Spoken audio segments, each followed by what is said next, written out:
গণতন্ত্র রক্ষার ক্ষেত্রে এই সিদ্ধান্ত প্রয়োজনীয় ছিল। একেবারে যে পুলিশ অফিসারদের আধিকারিকদের সাসপেন্ড করা হলো তা নিয়ে শুভেন্দু অধিকারীর প্রতিক্রিয়া। দারুণ সিদ্ধান্ত আমি কাল রাতে পেয়েছি, থ্যাঙ্কস টু ইলেকশন কমিশন।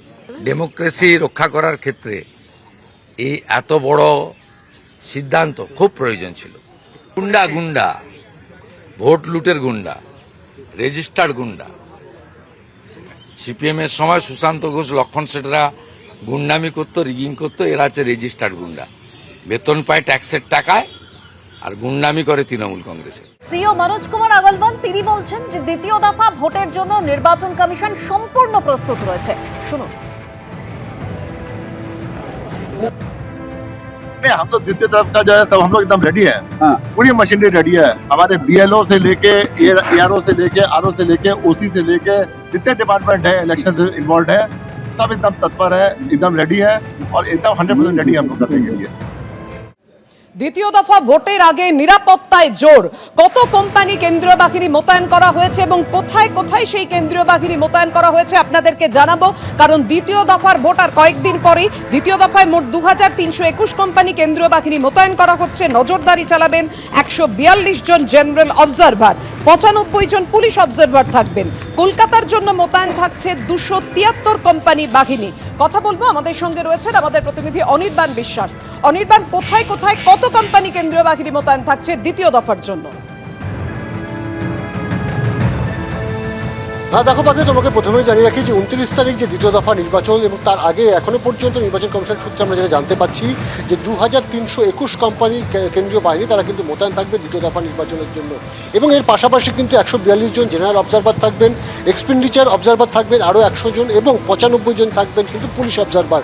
এবং যে কেন্দ্রীয় বাহিনীর মোতায়েনের কথা বলা হচ্ছে এখনো পর্যন্ত ইনিশিয়ালি যে তথ্য আমাদের হাতে এসে পৌঁছেছে তাতে দেখা যাচ্ছে যে কলকাতা পুলিশ এরিয়াতেই কিন্তু সবচেয়ে বেশি কেন্দ্রীয় বাহিনী মোতায়েন করা হবে। সেখানে থাকবে 273 কোম্পানি কেন্দ্রীয় বাহিনী।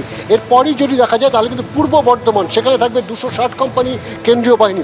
এবং হুগলি রুরাল, যেটা কিন্তু অত্যন্ত গুরুত্বপূর্ণ, হুগলি রুরাল এরিয়া, সেখানে কিন্তু 234 কোম্পানি কেন্দ্রীয় বাহিনী। ঠিক এরকমভাবে কিন্তু একাধিক জায়গা রয়েছে যেখানে কিন্তু প্রচুর সংখ্যা কেন্দ্রীয় বাহিনী মোতায়েন করা হবে। মূলত কমিশন যেটা চাইছে যে দ্বিতীয় দফায় কিন্তু অবাধ এবং সুষ্ঠু নির্বাচন, সেই নির্বাচন করবার জন্য যা যা প্রয়োজনীয় পদক্ষেপ নেওয়া প্রয়োজন সেই প্রয়োজনীয় পদক্ষেপ নেওয়া হবে। তবে কমিশন সূত্রে এটাও খবর যে প্রথম দফা নির্বাচন যতটা সহজে কমিশন উদ্যোগ নিতে পেরেছিল, দ্বিতীয় দফার ক্ষেত্রে কিন্তু যথেষ্ট চ্যালেঞ্জ রয়েছে। কারণ যে সমস্ত এলাকায় আজকে ইলেকশন কমিশনের তরফ থেকে নজর দেওয়া হচ্ছে সেই সমস্ত এলাকায় কিন্তু প্রায় হিংসা কবলিত এলাকা এক এক সময়, এবং আগের নির্বাচন অর্থাৎ লোকসভা নির্বাচন বা বিধানসভা নির্বাচনে সেই সমস্ত এলাকায় কিন্তু হিংসার অভিযোগ রয়েছে বা হিংসা হয়েছে। সেই কথা মাথায় রেখেই কিন্তু দ্বিতীয় দফার যে নির্বাচন হতে চলেছে 142 আসনে, সেই জন্য কিন্তু আলাদা আলাদা স্ট্র্যাটেজি নেওয়া হচ্ছে। এবং তুমি জানো আজ সকাল থেকে কিন্তু মনোজ কুমার আগরওয়াল যিনি সিইও, তিনি কিন্তু বিভিন্ন জেলায় জেলায় ঘুরছেন, বিভিন্ন বিধানসভা এলাকায় ঘুরছেন আজকে সকাল থেকে। এই দ্বিতীয় দফার নির্বাচন, সেই নির্বাচন শান্তিপূর্ণ করার জন্য ইতিমধ্যে 2321 কোম্পানি কেন্দ্রীয় বাহিনী মোতায়েন করা হবে। অর্থাৎ তারই পাশাপাশি এই সিইও মনোজ কুমার আগরওয়াল এই দ্বিতীয় দফার নির্বাচনের আগে একেবারে বাছা বাছা কেন্দ্র পরিদর্শনে তিনি বেরিয়ে পড়েছেন, যার মধ্যে সন্দেশখালিও রয়েছে। এই সম্পর্কে আরো বিস্তারিত জানবো, আমাদের প্রতিনিধি অনির্বাণ বিশ্বাস আমাদের সঙ্গে রয়েছেন। অনির্বাণ, তুমি যেরকম বলছিলে।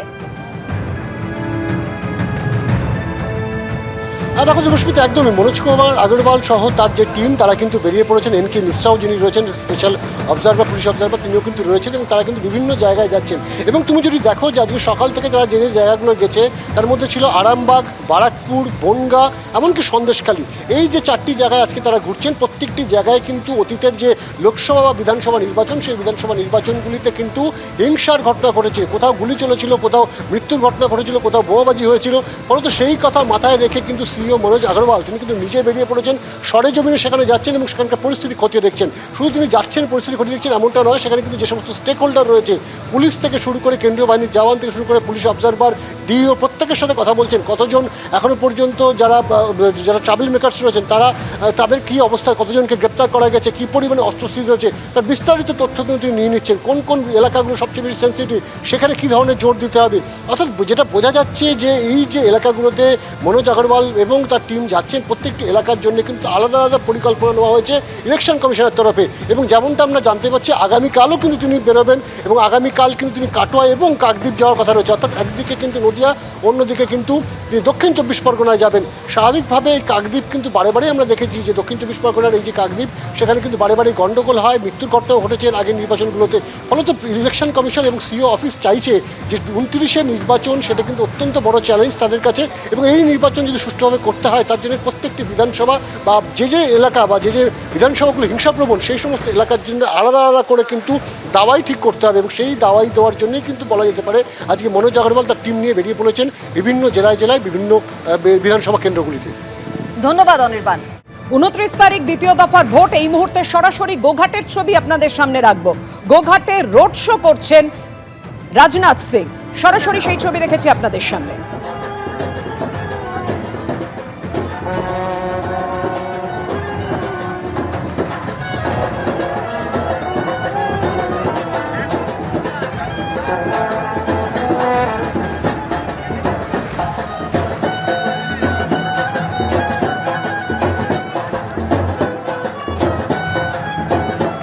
নির্বাচনী প্রচারে রাজনাথ সিং এই মুহূর্তে রোড শো করছেন গোঘাটে, আপনারা দেখতে পাচ্ছেন সরাসরি সেই ছবি।